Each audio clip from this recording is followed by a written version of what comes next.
Welcome to your channel of choice.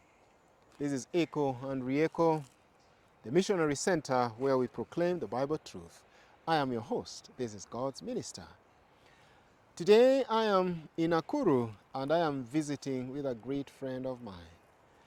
Now he called me to celebrate with him a milestone that one of his sons has made in life. And while we were settling down, we took a walk down his farm. And I realized that the crop which was here a few months ago is not there anymore, an indication that a harvest has taken place. Now the next question that comes to your mind is, how was his harvest? Was his farming this season a success? And how do you tell, or how do you arrive at your answer?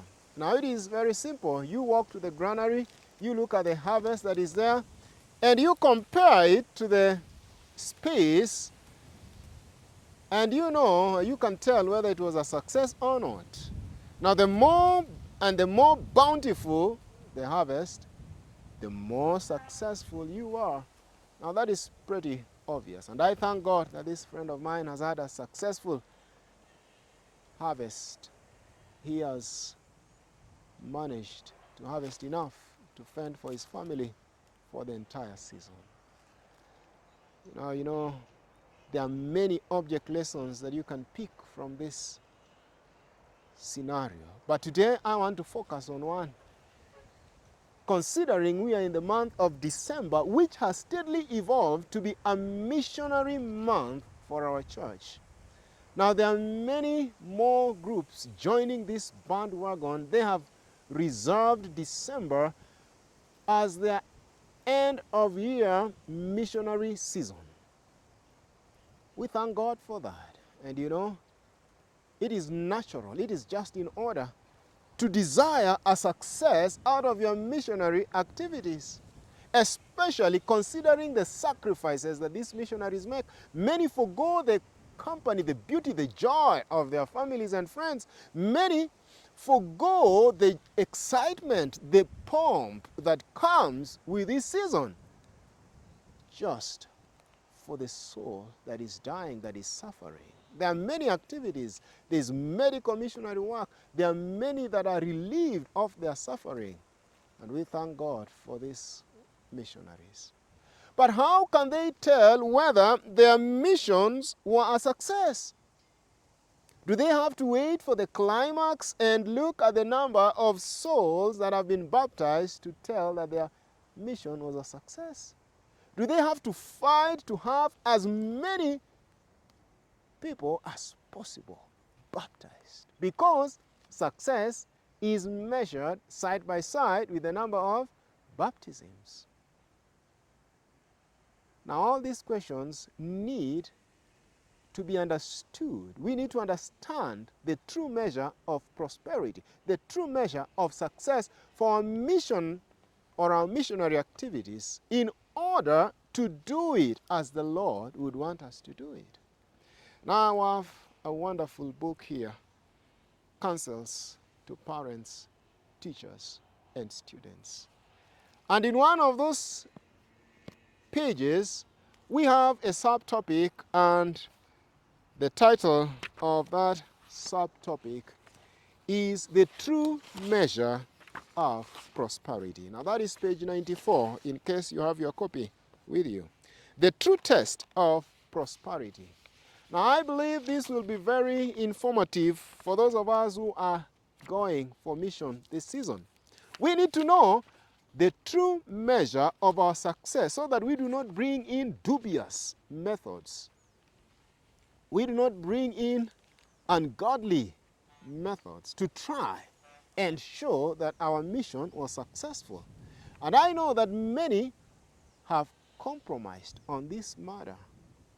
I remember one time we were somewhere and a member of the clergy was invited to give a call and a prayer for those who have offered themselves for baptism. And on reaching the pulpit, he decided to make another call. And on making this call, he invited those who were We were on a center. It was an open field, and there were several activities. Many were selling, others were in their shops, and he kept on inviting them. Don't worry, you just come. You will come, we go, you get baptized, and you come back and you continue with your business. Now, that is not true for Sabbath keepers on the Sabbath day. That would have been okay on any other day, but not on the Sabbath of the Lord. This is a day that is reserved for worship. Now, when we focus on the numbers rather than the quality, we are pushed to a compromise. I have seen people being dipped in water with their passions, with their idols, maybe their hairstyles, maybe their manner of dressing, and you wonder, was this soul prepared well enough for the baptism?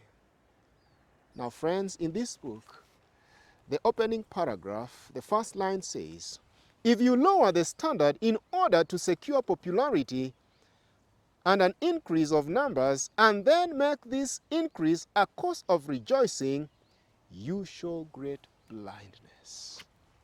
Of a truth, many of our people are blind on this matter. They do not understand. They do not know what comprises true success. And in order to meet the demands of the world, they opt for the ways of the world. They lower the standard so that many people can come in. They rejoice over the many baptisms and deceive themselves that their missionary activity was a success. Now, that is not a true measure of success. We cannot rely on worldly standards and methods to measure our success. Now, if numbers were a true measure of success, this book says, if numbers were an evidence of success, Satan might claim the preeminence. Why? For in this world, his followers are largely in the majority. And that is why their gate is broad, their way is wide, because many be there who find it. But friends, what will be your true measure of success? Now, I will read the last statement on that paragraph, and this is what it says. It is the virtue, intelligence, and piety of the people composing our churches that confirms our success. Not their numbers, but their quality, their understanding, their wisdom, their intelligence, the virtues that have been received by these people. Now, that should be a source of joy and thankfulness. Nothing else. Let us ensure that we prepare our people well. Now, if the Lord sees it okay to give us thousands, to give us hundreds, to give us many souls, nothing wrong with that. I am not against baptizing many people. But if the Lord does not give us a single soul simply because they could not meet the standard, let us not lower the standard. Let us not be pushed to feel that our standard is too high. We do not lower the standard, we bring people to the standard. So go to your mission knowing what you must needs do to be truly successful. This is God's minister, and I am here with my engineer, my cameraman, Brother Boron. We are glad that you took your time to watch. We pray that this program will enlighten you and edify you in that matter inside. God bless you. May you have a successful mission out there this December. May we have stars added to our crowns. Bye for now. God's minister, your friend and counselor.